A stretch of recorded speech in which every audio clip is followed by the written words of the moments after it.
Today's episode of Between the Covers is brought to you by All Lit Up, Canada's independent online bookstore and literary space for readers of emerging, quirky, and acclaimed indie books. All Lit Up is your Canadian connection for award-winning fiction and poetry, author interviews, book roundups, recommendations, and more. The only online retailer dedicated to Canadian literature, All Lit Up features books from 61 literary publishers. All Lit Up makes it easy to discover, buy, and collect exciting contemporary Canadian literature all in one place. What's more, for a limited time, listeners of Between the Covers get 10% off all books on All Lit Up with promo code Between the Covers. Check out All Lit Up at www.alllitup.ca. That's ALLLITUP.ca. Today's episode is also brought to you by Katja Kazbek's debut novel, Little Foxes Took Up Matches, which K-Ming Chang calls stunning and transformative. The novel follows Mitya, whose young life mirrors the uncertain future of his country as it attempts to rebuild itself after the collapse of the Soviet Union, torn between its past and the promise of modern freedom. Mitya finds himself facing a different sort of ambiguity. Is he a boy, as everyone keeps telling him? Or is he not quite a boy, as he often feels? Told with deep empathy, humor, and a bit of surreality, Katja Kazbek's Little Foxes Took Up Matches is a revelation about the life of one community in a country of turmoil and upheaval, glimpsed through the eyes of a precocious and empathetic child whose heart and mind understand that there are often more than two choices. Little Foxes Took Up Matches is out on April 5th from Tin House and available for pre-order now. I'm excited to welcome back Sheila Heti to the show.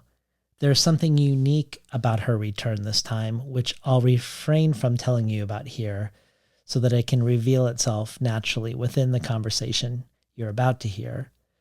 But Sheila, in addition to the release of her new book, has been serializing an Oulipian experiment of hers in the New York Times Magazine, one where she takes 10 years of her diary entries and reorders it alphabetically to great effect.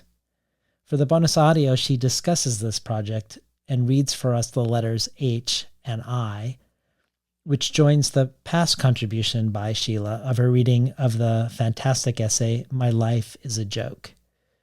To learn about subscribing to the bonus audio and the other potential benefits of becoming a supporter of the show, which include the possibility of becoming a Tin House early reader, receiving 12 books over the course of a year, months before they're available to the general public, and also rare collectibles from everyone from Nikki Finney to Ursula K. Le Guin, to things every supporter gets, from participating in our collective brainstorm of who to invite in the future to be on the show, and the resource-rich emails that accompany each episode, pointing you to other things to read, watch, or listen to related to the conversation at hand.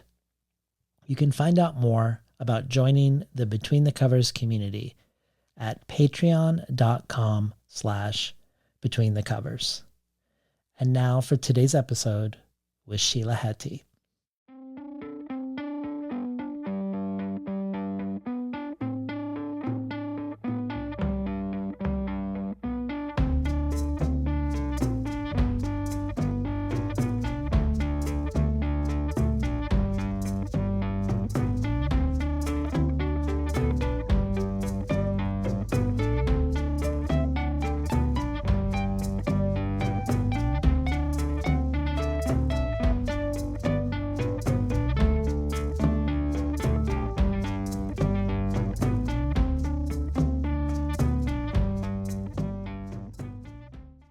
Good morning and welcome to Between the Covers. I'm David Naiman, your host.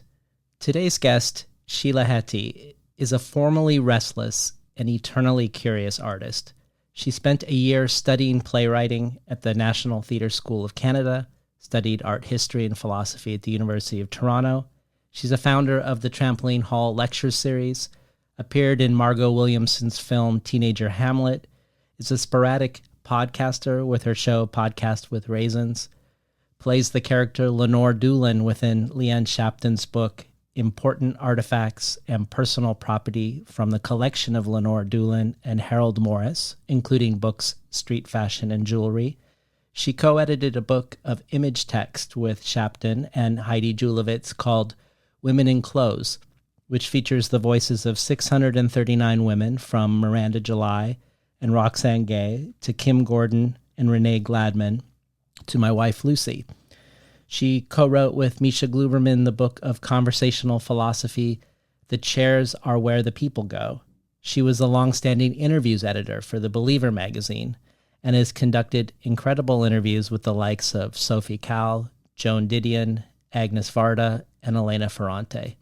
She writes literary criticism and art criticism. She has a serialized Oulipian project now in the New York Times Magazine, taking her diary of 10 years, 500,000 words, putting it into Excel and reshaping it alphabetically as both a self-diagnostic and a making of art.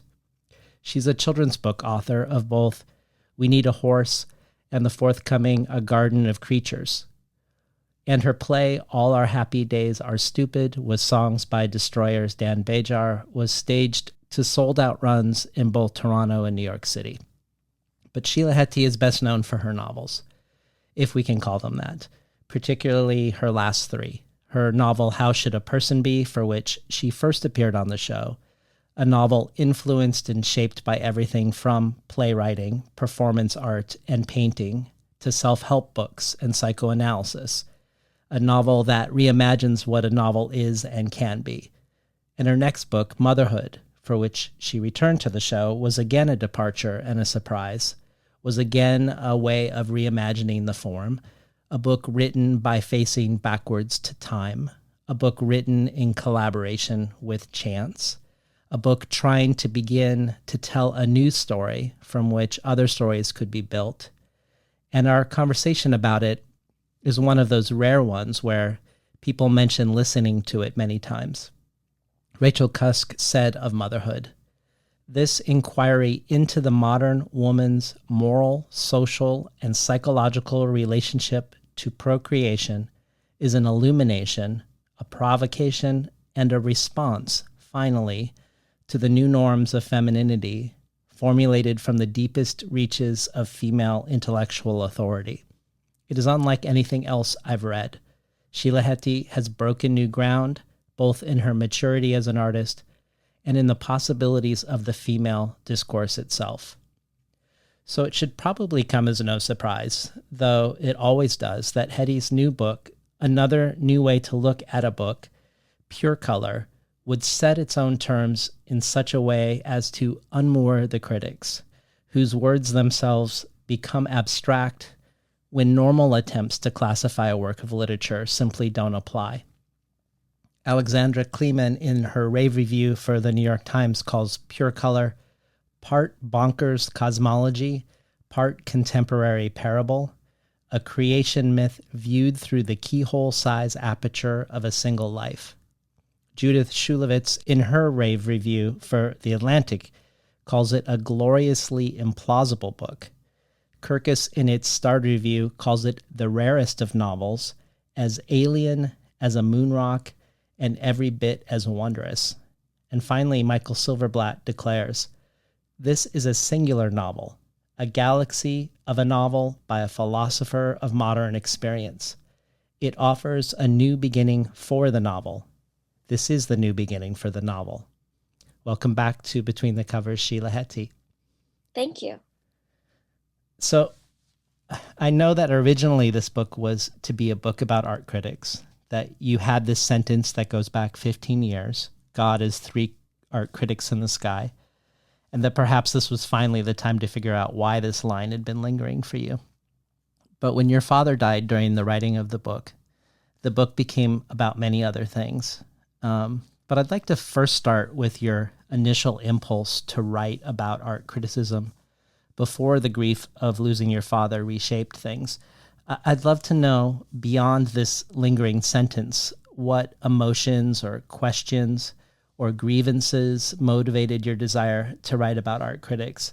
Because if we step back from pure color, where God himself has decided he is not happy with his creation, that it will be just a first draft, that the warming of the earth is the first sign of his future destruction of what we know, and where our role on earth as humans is to be God's art critics in three different modes as part of his revision process for the next draft.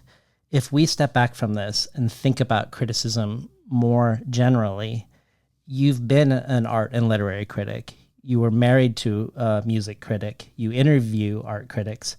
But I mainly think about, especially the last time we talked, about how polarizing your work can be with critics, which I think is often true about art that is harder to immediately contextualize or categorize. For instance, Parul Sehgal for The New Yorker about your new book says, "It is written in a register that is so involute and so new for this writer that it demands bespoke criteria."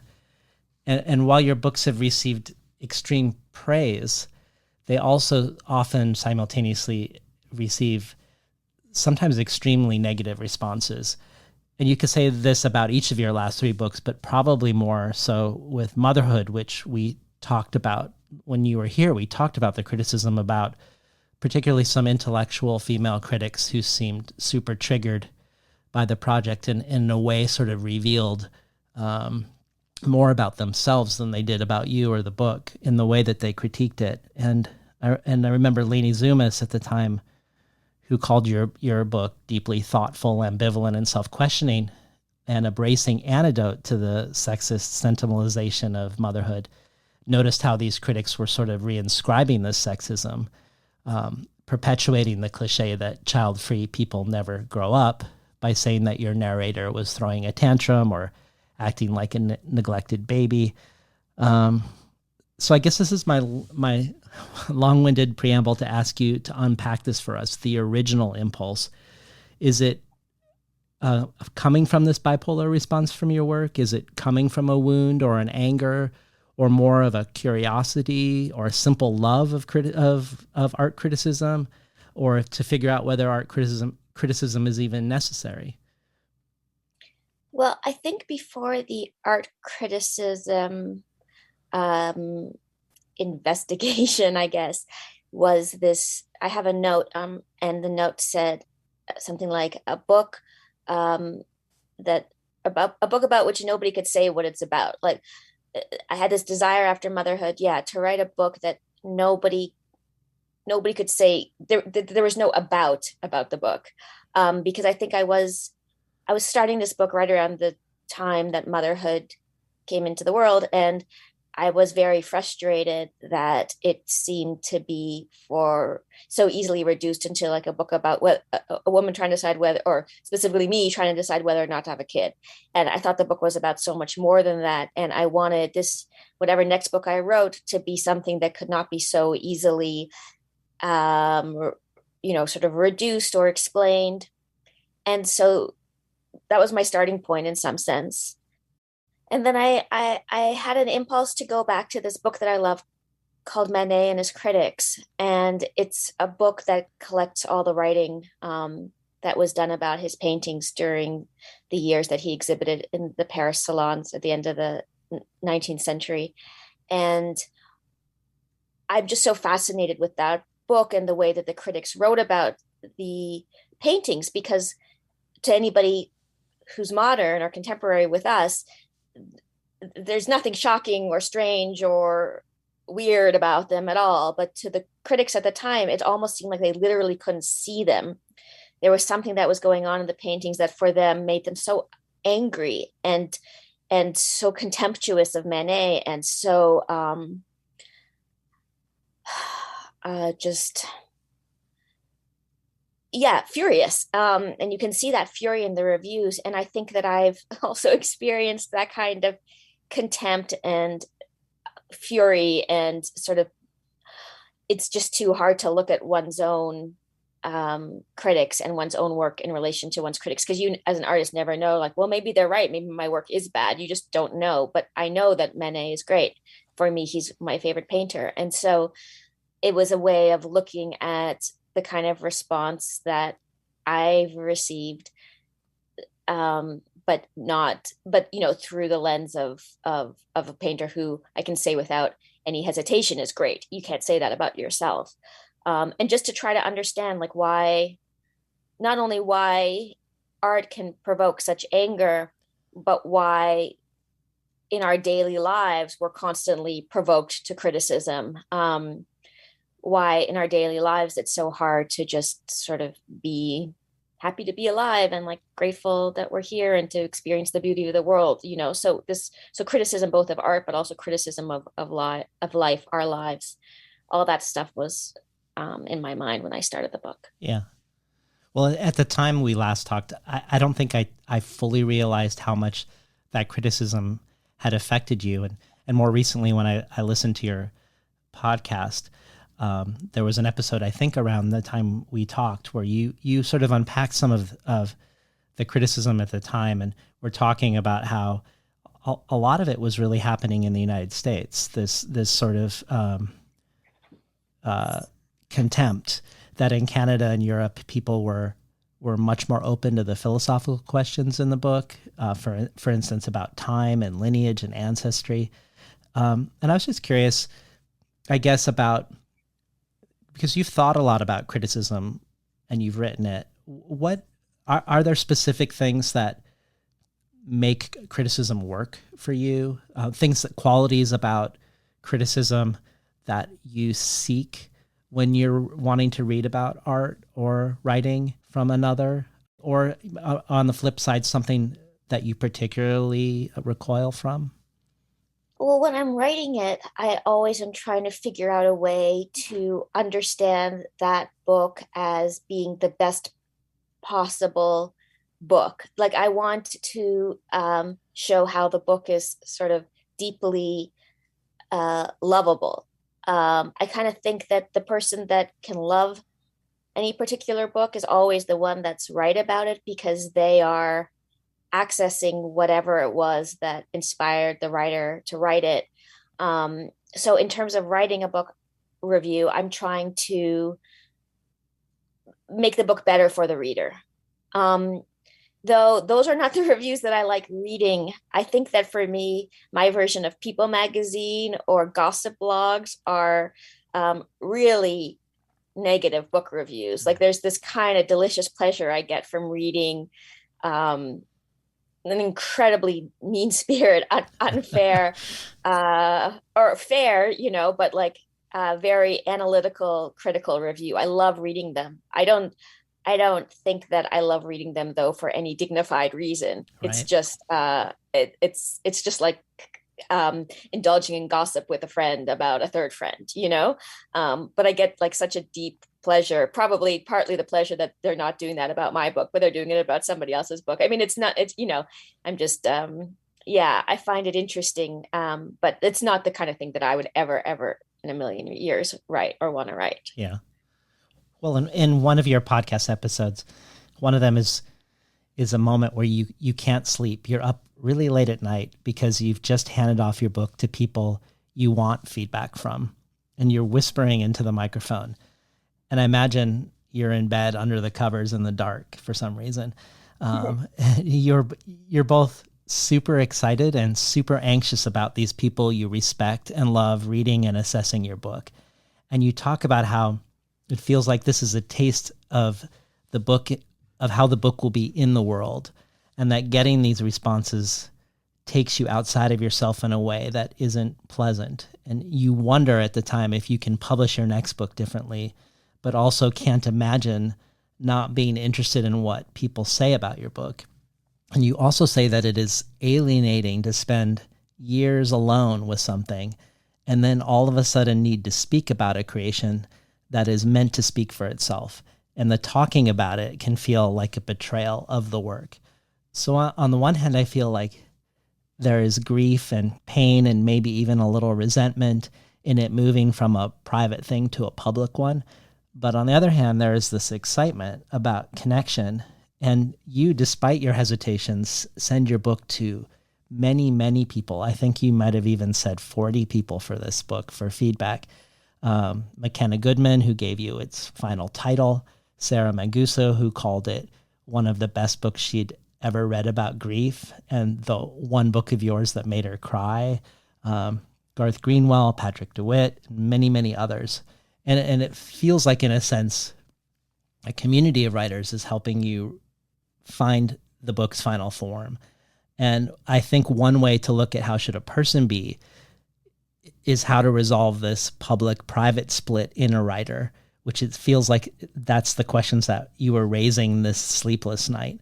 A question that seems to endure for you, like I think of your craft seminar, what do people see when they read you, whose description begins, what do you most want to write? And the secondary question, what is going through the minds of other people as they read your work? Is there a value to thinking about this second concern? How should we approach the problem of other minds? And what is outside criticism worth? So is there a value to this second concern? A concern that seems to be one of the animating questions in Pure Color? I mean, everybody works in a different way. I know, Sally Rooney, for instance, does not show her work to anybody except her editor at the very end. So I know there are lots of writers who don't share, and so for them, there's a value in that purity of that process. But for me, I'm really interested in art being a way for me to have relationships with people, and art making those relationships about the most important thing in my life, which is writing books, and to not be alone in that passion is very important for me, because I want to feel like we're all working together to make this world that we live in, this world of symbols, this world that we live in that's sort of like filtered through art. I want to be, I don't think a book stands alone. I think a book is part of other books, and it's a part of culture, and it's a part of life, and it's a part of the history. It's interwoven with everything. It's not just this object on its own. And I sort of want to bring that belief into the way that I make it. And I also just think that believing that your mind is the best and only mind, in terms of how useful it is in making your book. For me, I just sort of got rid of that belief when I wrote How Should a Person Be? I was trying to work my way out of that feeling that my mind was the best and only mind to make the book. And I want to believe that, I'm not just taking some random person off the street. It's people that I respect and who I think have interesting minds. I want their thoughts and their feelings and their reality and their experience of the world to be part of the shaping of the book, in order to make the book the best it can be, because the book is for people. And so if more brilliant people are involved in the making of it, I would think then that the book will have a greater reach, and like a deeper reach with, into human beings, rather than if it's just me alone with my aesthetic and my guessing of how the book is going to affect other people. If I send it to Garth Greenwell or Sarah Manguso and I get their response, then I know how the book is working, because you can't know how the book is working if you don't let people read it. Right. Well, I wanna take this back to Manet for a minute. Our main protagonist, Mira, she's gotten into the prestigious American Academy of American Critics, which is a place where you eat copious croissants, drink tisanes, and have mandatory Tai Chi, which is so great. But also the name American Academy of American Critics is such a great poking fun of us Americans and our endless self-regard. So I love that too. But Mira attends a lecture on Manet, which I absolutely love and find so funny and smart. And I would love if you would read that short chapter for us, as we find Mira struggling to maintain her own personal and intimate experience with Manet in the face of this full frontal deconstruction and assault on him, I guess. Sure. I felt like I could feel the delight of you writing this. This was one of the first things I wrote for the book. This was, one of the earliest pieces. Their old professor, Albert Wolff, stood before a screen on which was projected a slide of a painting of an asparagus. He made a great display of looking for what he did not see, while the students stood around him in the darkened room. He explained that the world was still going through a fashionable love of Manet, but that soon everyone would come to share his point of view. Edouard Manet is a curious personality. As a painter, he has an eye, but no hand. The fairy godmother who presided at his birth gave him the primary qualities that an artist must have. But soon the bad fairy came to his bassinet and said, "Child, you will never go any further. Through my power, I now steal from you the qualities which in the end make the artist." As Mira leaned against the wall, she felt an exquisite quivering in her chest, as though something had entered it and was expiring there. But moments later, her skin grew hot and she felt ashamed at the gap between what Albert Wolff was saying and how the painting made her feel. He said that the painting had some of the qualities of art, but that there was something missing, the essential thing, the spark that says, "more than here." The painting hangs before the spectator with the same qualities of frankness and meaninglessness as the person who is standing before it. One cannot feel dignified by it or lifted up by it in any way. I'm not inspired to think more highly of myself as a man standing before this painting than when I stand before a brick wall. I think humans are defeated at the outset. We might as well not even try. Yet art is supposed to give us the opposite feeling, that human endeavor has wings. A painting should make a person take flight spiritually, but a painting like this one has no wings, so we are given the feeling that wings are not even a thing. The asparagus sits there like a stone in the soul, ridiculing our spiritual pretensions. But spirituality is not a pretension. There's no difference between spirituality and a song, and the song in Manet's heart is the sound of a foghorn. We should feel pity for this desperate and searching boy painter who lacks the essential thing, yet doesn't even know it. But to know it, all he would have to do is stand before his painting in any museum and look right and look left and see how the work of the greatest painters makes the soul take flight, and then look back at his own painting, vague, rushed, crude, unenchanted, and offering no flight. How can he not see it? A painter with no eyes, or eyes cut off from his hand? What do humans go to art for, but to locate within themselves that inward turning eye, which breathes significance into all of existence? For what is art but the act of infusing matter with the breath of God? The artist who cannot do this paints irrelevant forms without life. It is obvious why the critics laughed, because they were baffled not to see what they were entitled to see. A person dresses up to go outside, and art must dress up too. But Manet's paintings are naked, bare, not only in his ridiculous subject matter, but spiritually as well. An artist knows himself to be an artist because of how he relates to his own sincerity, Maddie said. Then would there not have been some uneasiness in Manet while he was painting? Some awareness that he lacked the essential thing? Maddie stood there smoking languidly. He was the great, bright hope of the school. Wolff nodded. A great artist rests back in the easy chair of his talent, and it's like resting back in the warm hand of God. But Manet's talent does not rest, and he is oblivious to his own stumbling. He is like a dog who walks with 3 legs, who believes himself no different from a dog who walks with 4. He wants the public to do his job. They should simply feel enchanted. He asks the public to finish his painting, for he is lazy and incapable. There must be some deep frustration in him as he works, trying to correct what can never be saved. So he paints in a hurried way, not wanting to see what he's made. That's why his canvases are such a mess. There is no compass in his soul, so his vision becomes chaotic. One can sense the envy in his heart, yet he doesn't even know what in other painters to envy. Unable to pull off beauty, he hides behind an ugliness that he calls beauty, and his canvases turn out shameful, and so the critics shame him, for he makes us ashamed. Then he continues to make his paintings, which have nothing to offer, and turns and blames the critics for their crimes. We've been listening to Sheila Heti read from her new book, Pure Color. There's no compass in his soul, Sheila. So in this world, there are three types of people. Bird people, who care about beauty, order, harmony, and meaning, and offer an aesthetic critique for God. Fish people, who give a structural critique through their concerns about collectivity, fairness, and justice.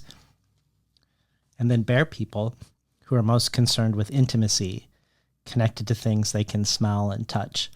And our main character, Mira, is a bird. You've said you're a bird.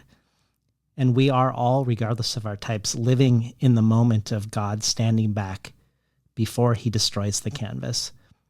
And this notion, I think, it happens several times in the Bible itself, but I think in a crucially different way. But over 40 days and 40 nights, God destroys the earth and all its inhabitants by flood, and then starts over with Noah and his animals.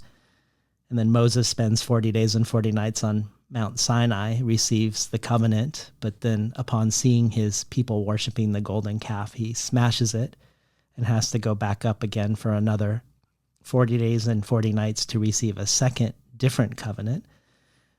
But those times the earth is destroyed because of God's disapproval of the people he has created. But it feels in contrast in Pure Color, the people themselves are enlisted in dreaming the second draft of the world. In a way, we are critiquing God and his work. We are workshopping God for him. And the critics are crucial to the future world, even as they won't see it. And what I think is interesting is others have pointed out, and I think it's true, that there is a conflation in your book, one that feels generative and interesting to me, where the artists and the art critics are one and the same. Yes, the critics won't see the next representation of reality, but it also feels like their imagining of it is not just revision, but also simply art making. I guess I wondered if that felt right to you. Yeah, and I'm just thinking like that it connects to the earlier part of our conversation where I guess this is the way I make art, which is bring other artists in to critique it, so that I can make it better, I being, the god of this book. Right. So to extrapolate my own experience of art making into how a god might have made this universe, and that other eyes are necessary and criticism during the process is necessary in order to bring about a better final result.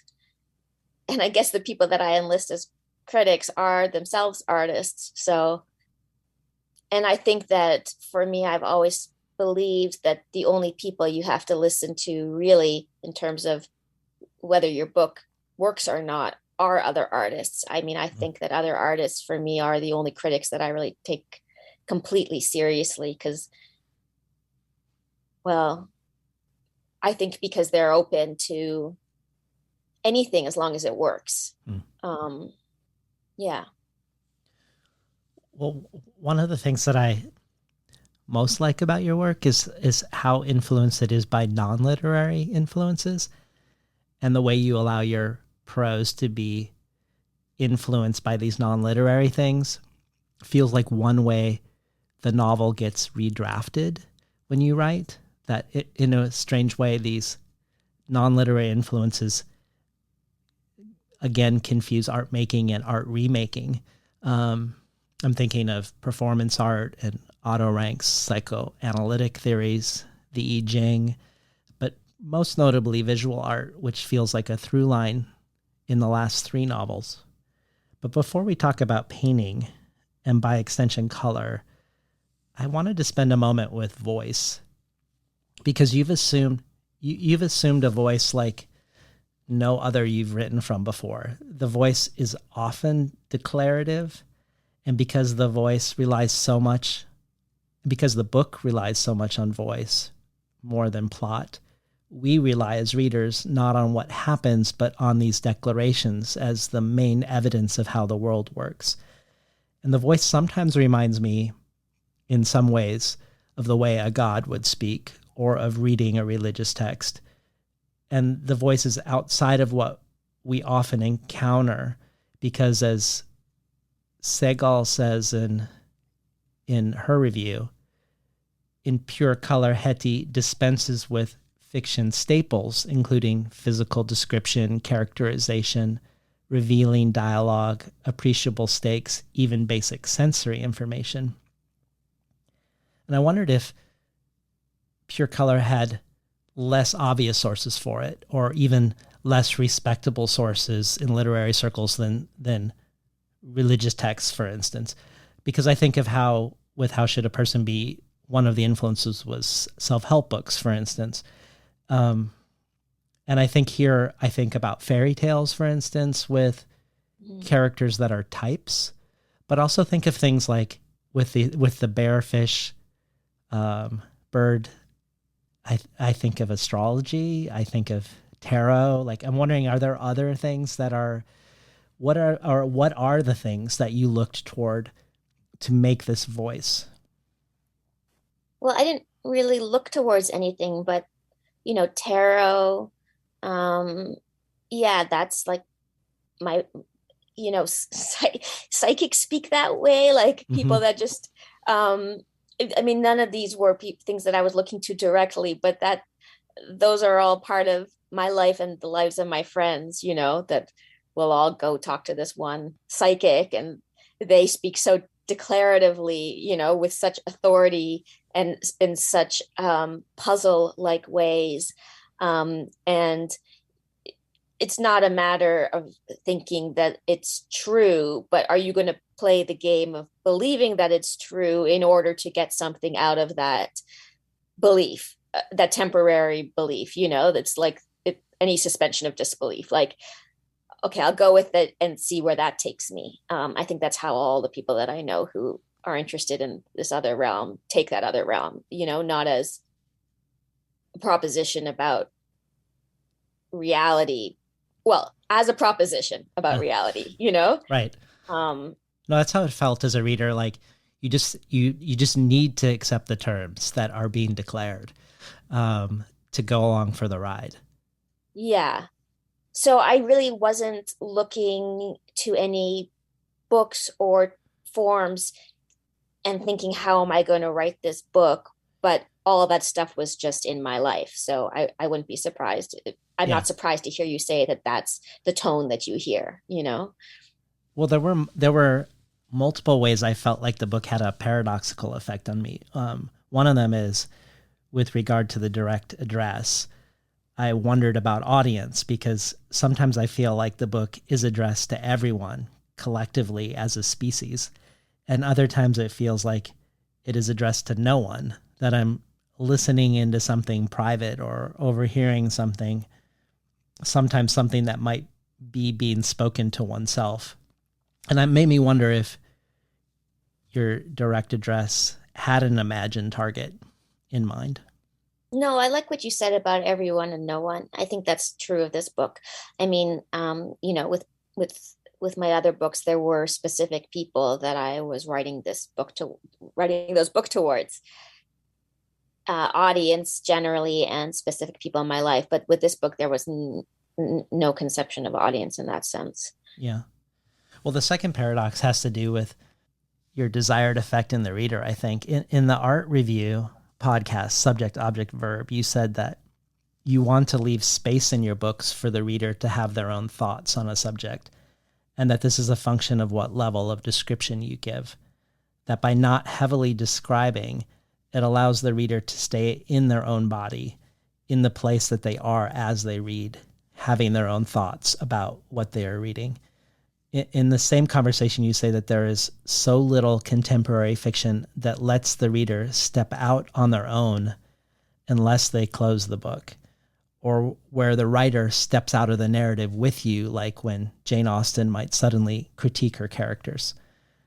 In essence, it feels like you're trying to create a reading experience that is the opposite of the fictive spell, where the reader disappears into the text and where the text seems to disappear itself, but instead to create a space for the reader to stay in themselves, having an experience with the book. But what's interesting about Pure Color is that it feels like two contradictory things happen. There are aspects of the book that don't allow the fictive spell for sure, but also don't allow the reader's thoughts at all. Like we've just discussed about these declarations, they're delivered in a way of this is how it is. But other parts of the book are almost this explosion of questions about existence that are also presented abstractly, but they feel wildly open. And there's so much space for the reader that I imagine every reader is having a radically different experience one to the next. Yeah, I mean, I think with the declarative sentences, even if maybe it doesn't, like to say that this is the first draft of existence, I think that the value of those for me in a book is that after you close the book, that you go into the world and look at the world through that lens. It's the same, you know, well, is that true? If that's true, what does that mean for this day? And what does that mean for this action? So, I mean, in that sense, it's like,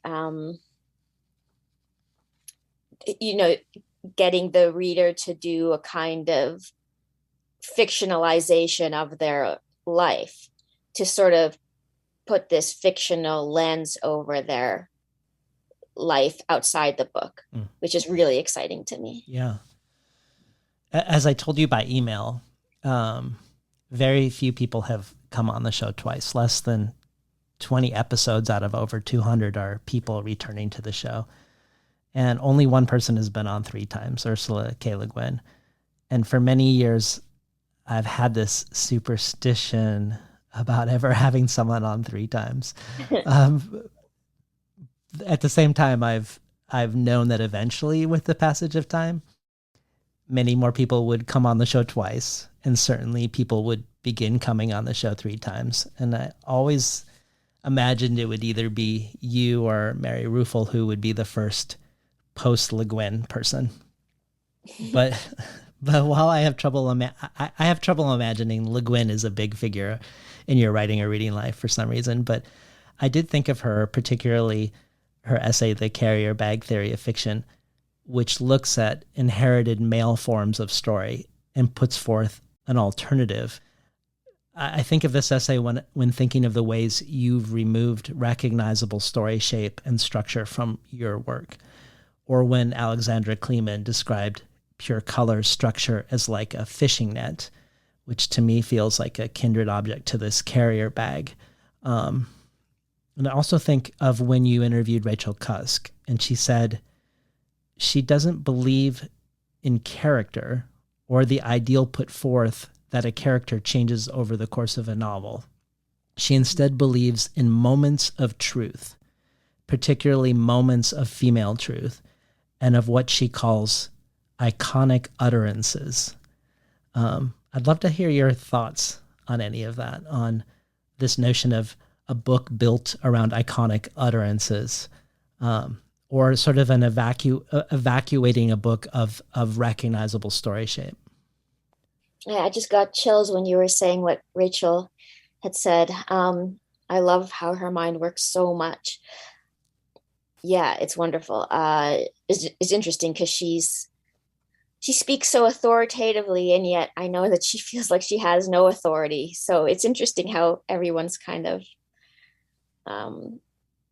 this kind of funny paradox, or they don't see themselves properly. I mean, I remember when I was 12 years old, like, or 13, going to improv classes and thinking that I wanted to be a playwright, and reading this book by this Hungarian, whose last name is Egri, Egri, and Lajos, I should be able to pronounce it, Lajos, Lajos Egri.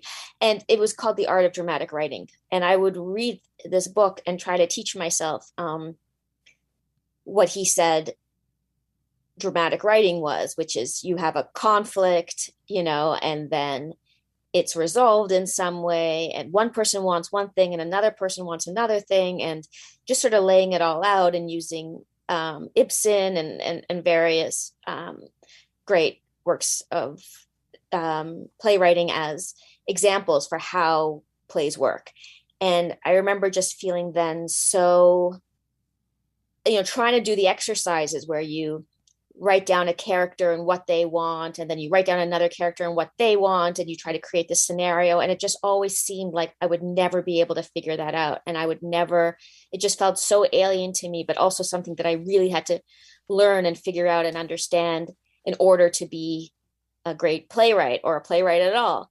And I was thinking about that recently because I realized that my solution, and I guess Rachel's solution and the solution of many people in the end, is just, well, I don't actually think that's how that's not how I think life is. And so if that's not how life is, why am I making art with that structure that I don't even really recognize in life? And then you ask yourself, well, what do I recognize in life? And I guess in Rachel's case, it's iconic utterances. Maybe she listens and she remembers what people say, and she doesn't experience change in herself or in others. And so why would she put that in a book? Because a book, I think, is supposed to be like a representation of how you understand the world to be. And in my case with this book, the years that I was writing it, I had a very mystical experience and a very mystical feeling. And I think the only way to convey that, there's different ways of conveying a mystical experience, but one way is just to be very declarative, because you can't convince somebody of something irrational. You say it and it's either believed or not believed. But I guess there's other parts in the book in which I'm trying to invoke the feeling that Mira had, that kind of magical feeling that she goes through the world with. So maybe I was trying different strategies. Yeah. Well, let's hear a couple more of your iconic utterances. I was thinking the chapter on 165 and then the chapter on 87. Okay. In the middle years of life, you no longer have access to culture the same way you did before. You are mostly shut out. The party is happening behind a closed door. You can barely hear the party, and the scraps of conversation you can overhear are not the entire story. There is no pleasure in detecting only a few sounds through the wall. It's not that the young people have shut you out, so don't go envying the young people who aren't even having that good a time of it. Just because they look great doesn't mean they feel great. God doesn't want the criticisms of the most dynamic parts of culture coming from someone in the middle of life, so the heart of culture is made invisible to you. But when God blinds your eyes to culture, he opens your eyes to everything else. But what else is there?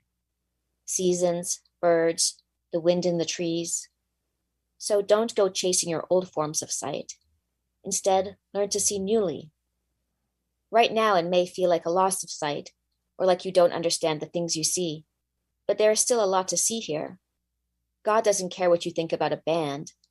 God has put a hole in your head so things like that fall out of it. Yet you keep trying to put things like that into it. There is not a hole in your head for no reason at all. There's a hole in your head for certain things and not for certain other things. Find the things that don't leak out and fill your head with those ones. She had thought that when someone died, it would be like they went into a different room. She had not known that life itself transformed itself into a different room and trapped you in it without them. She wanted her father to know how bad she was feeling. She didn't want to get over the pain. She didn't have the energy to make the best of it. She didn't see what purpose it would serve to make the best of something in a world that felt stripped of any arrows, any direction, any sense. Who would she be making the best of it for? Herself? She didn't care about herself. Her father, who wasn't there? The living? It was the dead who needed our love, the dead who she wanted to be loyal to, the dead who needed us most. The living could take care of themselves, going to the grocery store in all that sunshine. It was the dead who needed to be held on to, so they would not slip away. Who would save the dead from oblivion, if not we, the living? She would have to hold on to her father forever, so he would not slip away. Been listening to Sheila Heti read from Pure Color.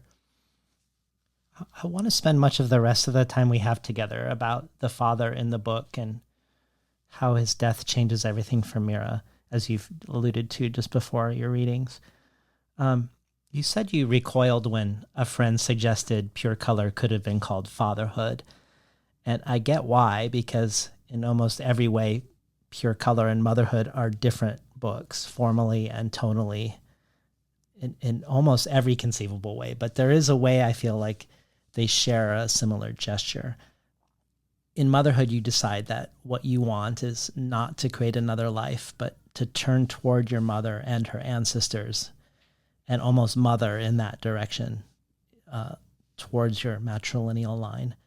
And it feels similar here with Mira saying it isn't the living that needs us, who's going to save the dead from oblivion, if not us. So if we look back toward your patrilineal line, I want to return to painting as an influence for you in your writing. Both Motherhood and How Should a Person Be have a deep engagement with painting. You yourself write in your friend Margot's painting studio, so you see her paintings in progress as you write. Your grandfather was a painter, and when your father died and when Mira's father dies in the book, you both felt like you saw colors differently, that they move you in a new way. Perhaps that color might be a gift from your father to you. And you've said before that you like to think of writing through the lens of what painters do rather than what other writers do. And I was hoping you could talk about that, what that means for you more specifically, to think about painting as a mode to approach your writing. What I love about a painting is that you can take it in one glance. And I wish that for the novel. I guess the memory of a novel is experienced, so to speak, in one glance. So eventually you get that single glance, you get that sense of the whole after you finish the book. But I sort of think I envy painters the ability to just give that to somebody. And when I'm constructing a novel, I'm trying to think of it, I think the way that a painter lays out their canvas, which is, I think more in terms of shape than narrative, though narrative itself is a shape. But, when I watch Margot paint, she fills in the whole canvas and she works intuitively, and there's a relationship between all the shapes and all the colors, and everything has to do with everything else. And there's this integration of everything into the final image. And I feel like as I'm writing a book, those are the kinds of concerns that I have in mind. I want everything to sort of resonate with everything else more in the way of its placement within the novel than I think this concern with, telling a great story. Mm-hmm. So yeah, I guess it's just I just feel like I have more in common with whatever impulse the painter has than with whatever impulse the most novelists have. One of your grandfather's favorite painters was Pierre Bonnard, and you were on the Financial Times podcast at the Tate Modern talking about an exhibit of his work. You talked about how Bonnard didn't paint from models, but from memory and recollection. And this was really interesting to me in a couple different ways. For one, you said if he was asked to paint a certain object, he might say he wouldn't paint it because he hadn't lived with it long enough to paint it. That it isn't simply looking at it and then representing it, but living with it. But also that because he wasn't looking at the objects themselves when he was painting, that there isn't one vantage point to his paintings. Rather, there's a collection of points of view that isn't entirely naturalistic. And I love thinking about this as a way to writing from different angles, but within the same frame, angles that don't quite match up. And maybe that there's something about them not quite matching up that captures something that it wouldn't capture if they did. I don't know. Is this mode of seeing / remembering feel reflective to you in any way around your process? Yeah, that makes sense because I think I'm interested and experience time as much more confusing and complicated than a linear narrative. You don't, I don't feel like the present naturally came from the past because I have such a poor memory and I don't know it, that idea that every moment is kind of an eternity feels very right to me because how is it that when you're in a moment and you're having an emotional reaction, um, it's so impossible to step outside it and to remember how you felt at other times when you hate somebody. It's so hard to access the feeling of gratitude towards them. So there's just such embeddedness in the present. And I think writing this book, and trying to write about something sort of mystical, you can't you can't write about that through the devices of linear narrative because the mystical is not something that exists in the same time space as a human life. It's somehow outside it, and it penetrates it in its own ways, and sort of holds uh, this human being that like moves through the world as an animal, moment to moment. Um, so there would be no way I think of like writing a religious or mystical text that without sort of messing with narrative in some way. You get a lot of Jewish influence questions when you're on tour. Um, Sometimes in the Q&A, more than half of them are around this. And of course, we have things like the failed Moses thread in How Should a Person Be, and the Sheila character's various sexual exploits with the character Israel and her attempts to assert her independence from him.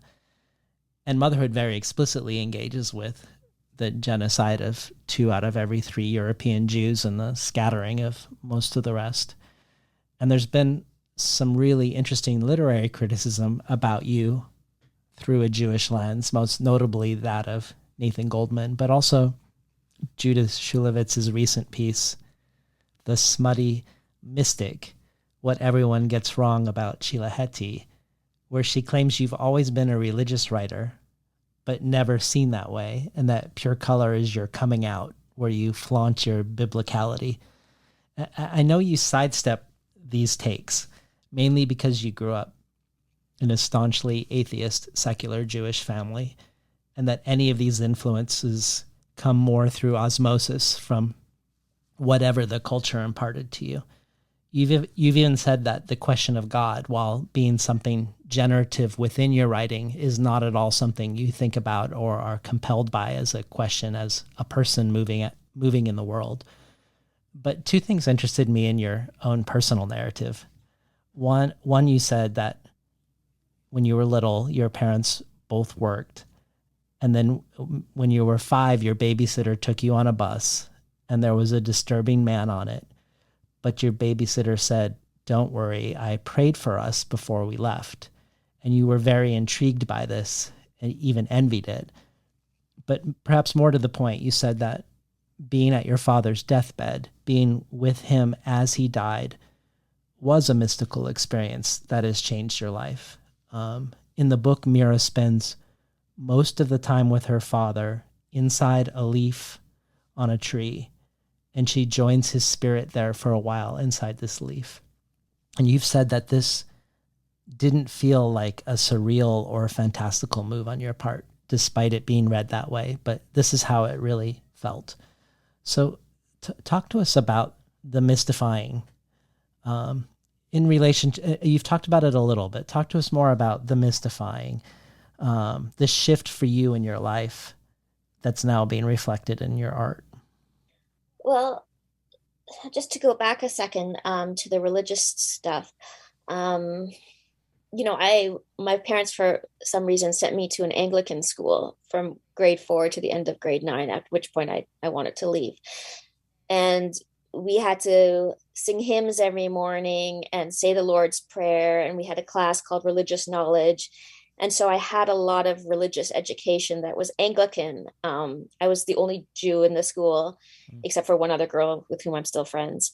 And I would, say Jewish prayers to myself in my head, sort of when we were supposed to be saying the Christian prayers.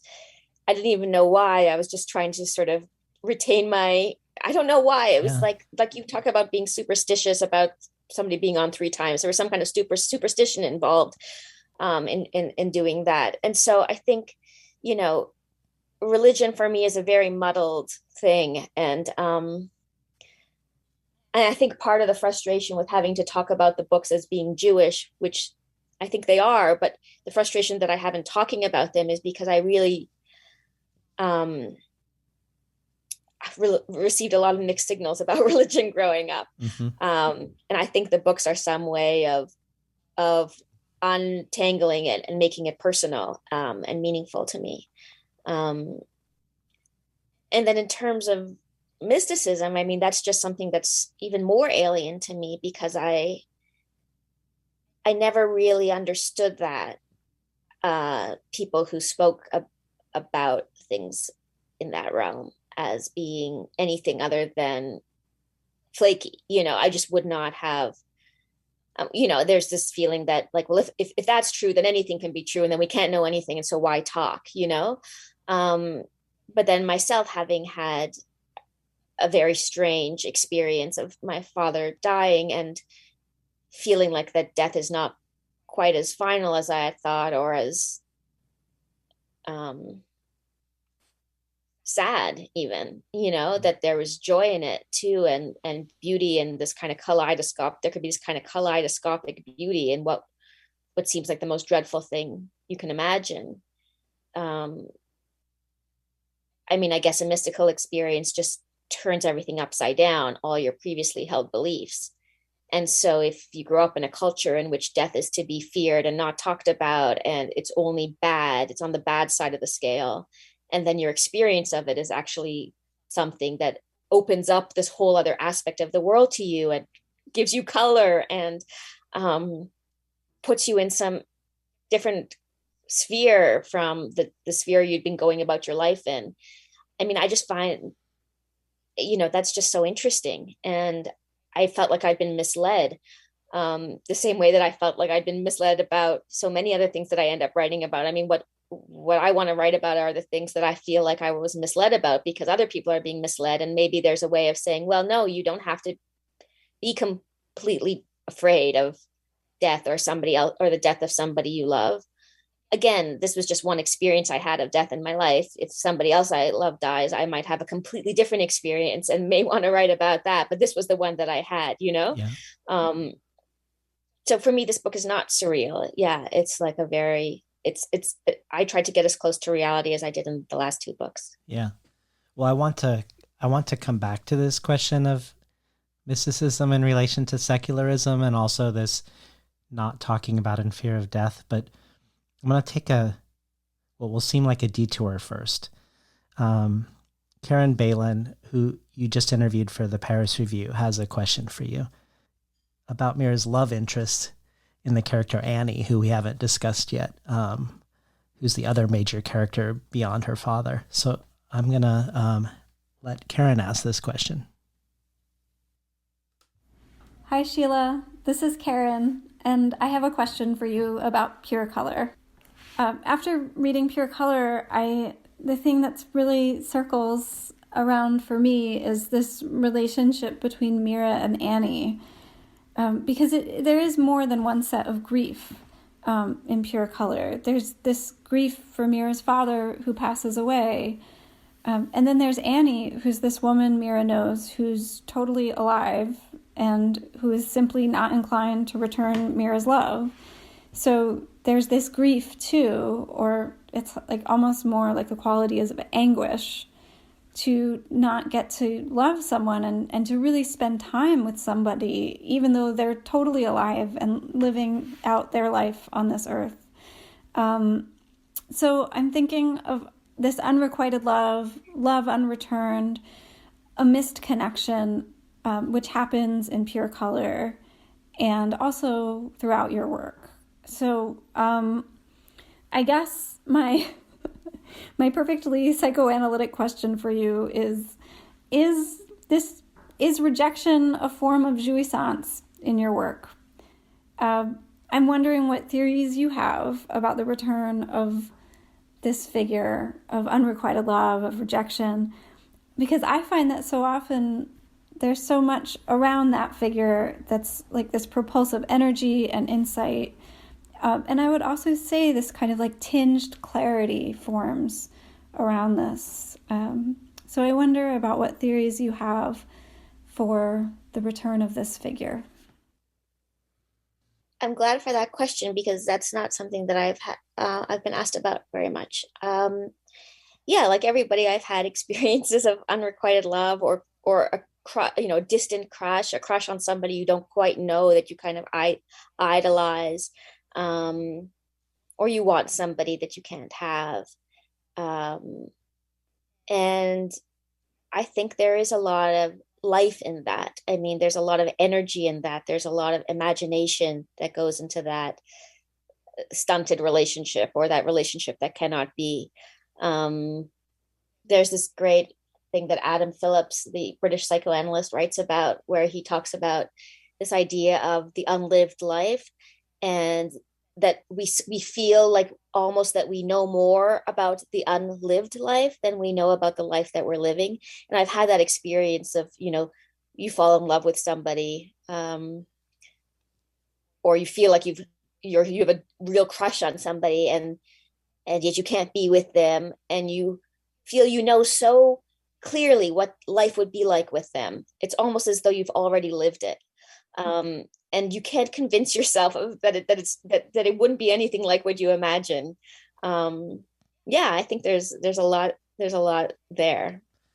Well, sort of as an extension of Karen's question about rejection, which I love this sense of like creating a distance and looking at this thing that's supposed to be bad, like maybe the way you're describing death shouldn't be talked about and should be feared, but the actual experience with your father was much more nuanced and surprising. And she suggests there's something there around this rejected figure. But part of the structure of the world that you've created of bird types like Mira, fish types like Annie, and bear types like her dad, like Mira's dad, is a way they don't quite succeed at loving each other, perhaps because of their types. I don't know. We don't really know the narrative of what it's like to be a bear or a fish in this book from the inside. But Mira's anxiety, at least as a bird person, as an art maker, is that she can create something beautiful, but something that is nevertheless potentially hollow, and that maybe she fears she has a deficiency around loving. And God himself seems to be a bird in this way. And I wonder if maybe this is also somehow connected to Pierre Bonnard's notion of these vantage points that don't quite connect the way we hope they do. Because we have these types and they clearly are reaching towards each other, but there also seems to be the failure of connection as much as there's connection.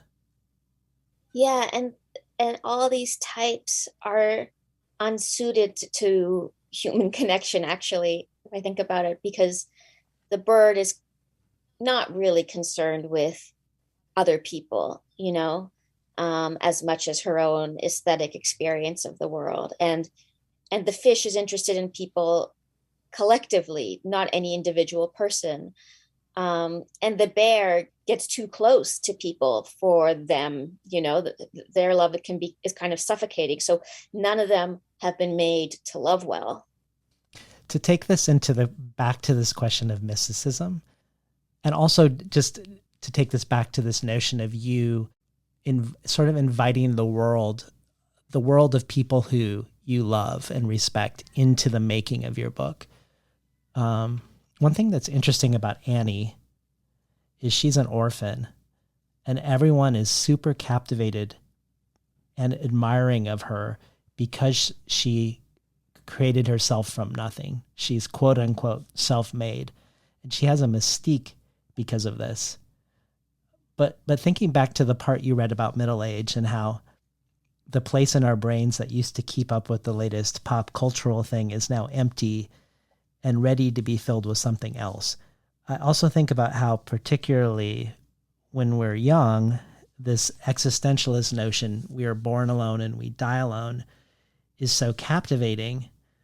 But this experience with her father, in contrast, really pokes holes into these notions of the individual self, or the mystique that we are self-created.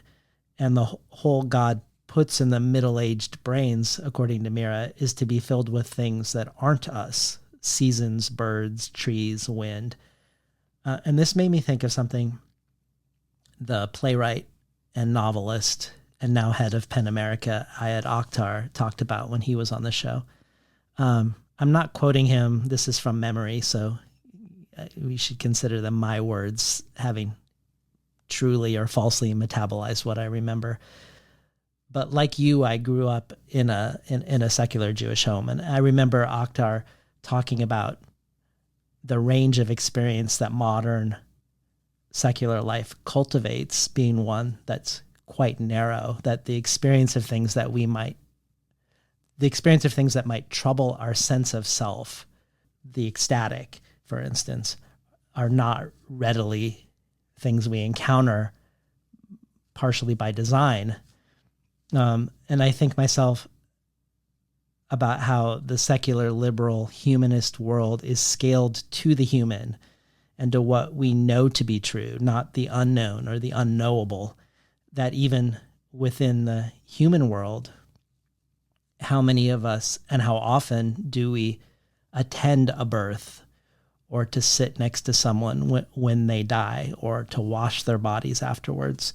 But also when thinking about God, when we think back before the medieval language of God, before God was called a lord or a king, a lot of what we consider awe, the combination of fear and wonder, that was the original notion of awe, the fear and trembling and beauty, was often sort of the way you would describe an encounter with something impossibly large, a large animal that dwarfs us. And I wonder if something like the experience of pure color, not the book, but the notion of pure color, something that completely resists language, it resists comprehension, something completely inhuman, is in a way reaching for this, an experience that's not narrowed down, like to change the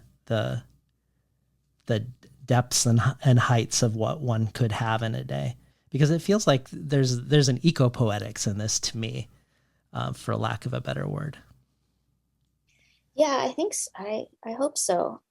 When my father was ill, and my boyfriend's stepmother, Laura DeVillio, who I'm very close to, she had recently, I think a year earlier, sort of been at her mother's bedside while her mother died. And she just told me, like, pay attention, and she kind of intimated that that it could be special, that something might happen that could be incredible, as though that had happened to her. And if she hadn't told me that, I wouldn't have been open to that possibility, and nothing might have happened. And I thought that was this great gift that she gave me, to tell me to sort of pay attention in this way. I can't remember her words, but I think that, yeah, if you're not oriented by your culture to look for awe and terror and the mystical and the beyond and what can't be explained, you often don't find it or see it. Yeah. And that's the world we live in. Yeah, I mean, there's the world of reasonableness. It feels like there's all sorts of reasonable ways we've sort of curated a life where we wouldn't have those encounters, because we also then wouldn't feel unsafe, I wonder.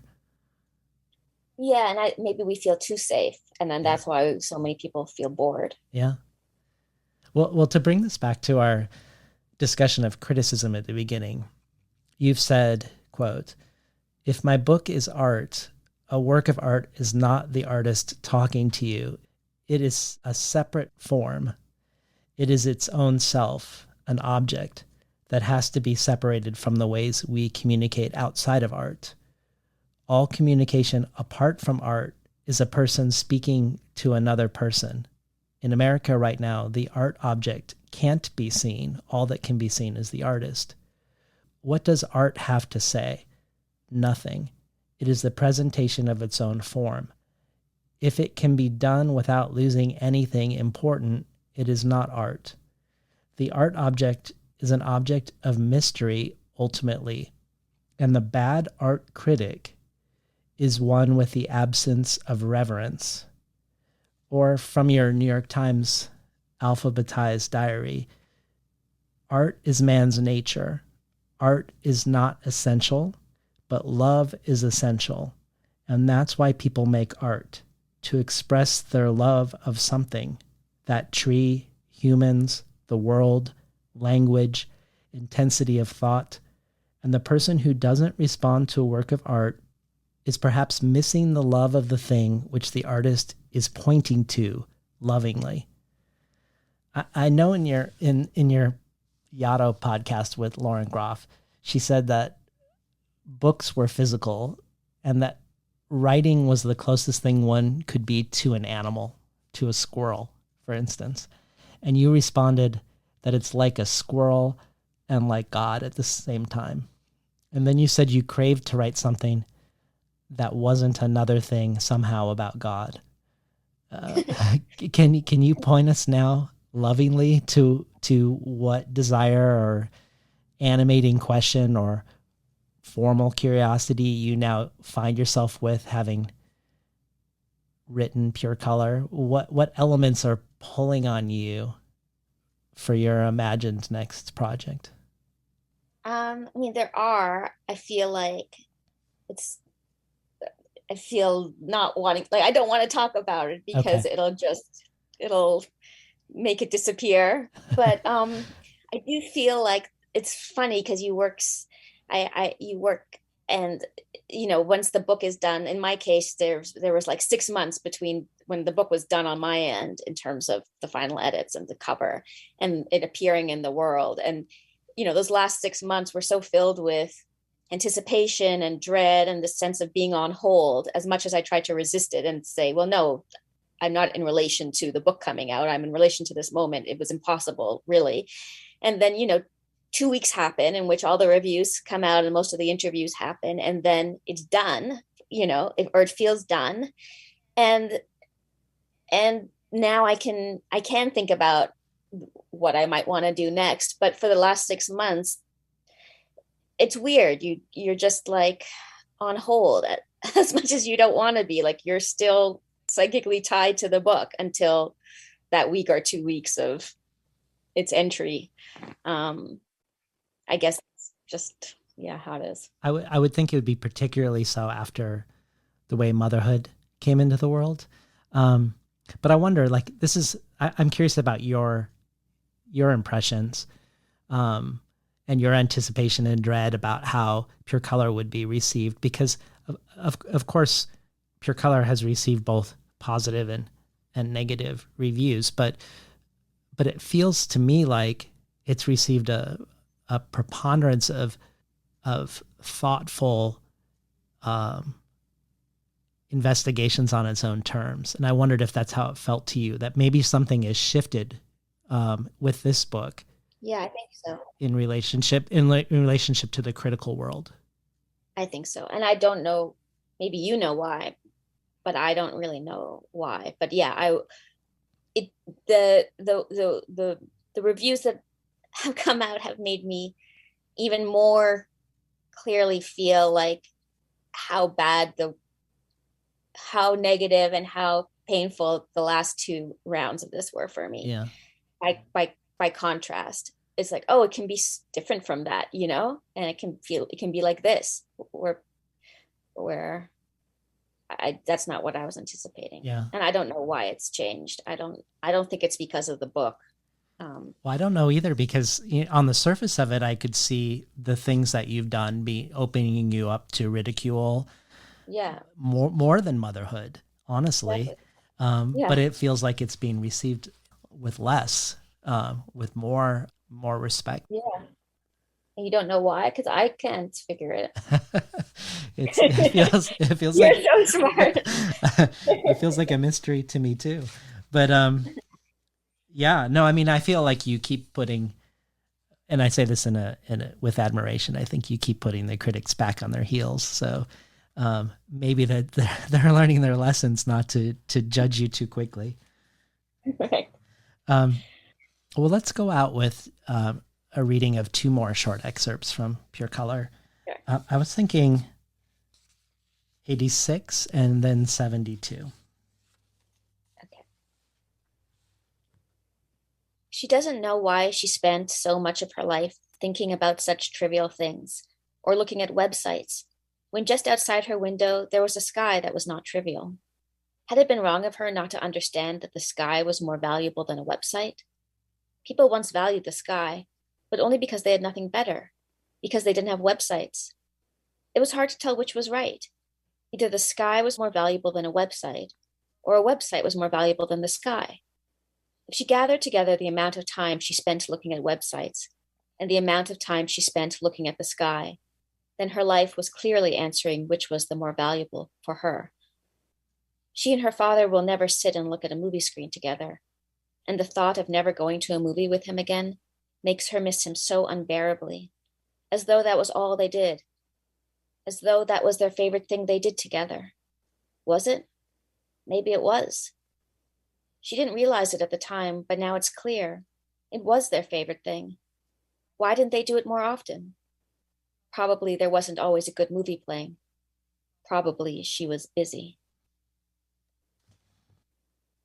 Okay, page 72. Now walking outside, her hands quake, and her heart quivers and quakes, and there is a quivering and quaking in her chest and heart, from the whole world breathing on her, and she had never known that it was all so alive. She never knew that through her entire life she was walking in the spirit of everything, and that the whole world, trees and breezes and leaves and air, was just as alive as her father had been. Because she had been so aware of the life of her father, she had not been enough aware of how alive the rest of it was. She had been too much looking at him. All her life, breezes were blowing on her cheeks, but this was something she did not notice. She had not understood that the spirit that animated the body of her father animated the body of everything. Trees and the sky were not a backdrop to life, but they were equally life. She thought, I am the daughter of everything. But then she thought, no, I am not the daughter of anything. There are no daughters anywhere on earth. Thank you for coming back on the show for a 3rd time, Sheila. Thanks for having me for a 3rd time. I love talking to you. You're such a great interviewer and such a great critic. We've been talking today to Sheila Heti about her latest book, Pure Color. You've been listening to Between the Covers. I'm David Naiman, your host. I can never believe the amount of research you do. It's just mind-boggling. I'm glad you said that you were a secular Jew, because I was going to ask you. I don't know. I feel like even though I feel like there is this, in a lot of secular Jews, still this kind of like impulse, this sort of Talmudic like reading and annotating, and I don't know. There's something there for sure. If there's anything that carries across from religious Judaism to atheist Judaism, it is, I think, that interpretive, multiple viewpoint, tolerance of contradiction, but continually contradicting. Like that seems very Talmudic and very like culturally Jewish to me. Yeah, and not being troubled by it, like taking pleasure and interest in it, and I mean, it's like the exact polar opposite of like the impulse in evangelical Christianity for like, this is the literal word. Right. Like that seems alien to Jewishness to me, the literal word. Right. I don't know if that's true, but but it's so weird, especially when they're reading it in translation, which is so bizarre also. That's really true. Yeah, that's so crazy. I never even thought about that. I mean, because like, for instance, like when I talked to Forrest Gander, it's like in Spanish. So in English, I think it's something like in the beginning was the word. In Spanish, it's in the beginning was the verb. Oh, wow. That's so different. Yeah, right? But it's like they're both correct translations. Well, it's that Christian thing, and that's what I experienced in that school. Like, and I see it with my friends, that you just have to follow unthinkingly and you have to believe, and the questions are bad. And like, if you ask a question, like that's a kind of bad rebellion. Yeah. Whereas like in Judaism, it's like, you don't have to believe. You're just as Jewish if you believe or don't believe. Like, God doesn't care really, right. And as long as you do the things, you can do it without anything in your heart. And like also and it's fine. And also I think the idea that God can see your thoughts and you can sin by thinking, that's so not Jewish. For sure. And that just like prevents intellectual activity. Like if, I totally agree. And also the notion of, I love the notion of God wrestling being one of the definitions of Jews too, because like they're all arguing against God in the Bible. Right. And from the beginning, like these people are not submitting. Right. They're doing horrible things and good things. They're inspirations, and they're also murderers, and they're like, they're wrestling. Yeah. I love that. I think that's so much more like this idea to me, just while we're on this topic, the thing that bugs me more than anything is this idea, like, I'm skeptical of the progress narrative at large in the world, but the idea that we've evolved to a better form of God in the New Testament is so weird to me, because if you think about it, which is more complex and more nuanced, to make God and Jesus purely good, and then to have a figure that's purely bad and Satan, who like we all are supposed to be incredibly scared of, and then at the end times you're gonna have all these terrible things happen to you forever if you don't do what the good Jesus says, versus all of the characters having both in them. Yeah. In the Hebrew Bible, like that seems way more nuanced narratively to me. Like the idea that Moses murdered somebody. He had a speech impediment. He didn't want to do what God said, but he led the people out of Egypt. I don't know, like that's just way more compelling storytelling. But that's so Jewish to think that evolution evolves towards nuance. Yeah. Like it could just as easily be that evolution evolves, that somebody else would think evolution evolves to like some simplicity and, these poles of good and evil, to moral cleanliness in some way, clarity. Yeah. It's funny, I have this friend, and he's like talking to me about the Quran, and I was saying to him like, oh, the reason they had to get, it's so boring that Jesus doesn't have a wife, because there's nobody to like humanize him and just to be like criticize him, and so we can see Jesus through his wife's eyes and be like, oh, like he never does the dishes, whatever it would really be. And that's the interesting thing about Muhammad, is that he has all these wives, and you constantly are seeing him through the eyes of all these wives, which really humanizes him. Yeah. But like Jesus can't be like us. Like he can't be just like somebody who's like bad at cleaning up, who his wife gets mad at, because then. Yeah, no, I want to see that Jesus. I know. Me too. Yeah.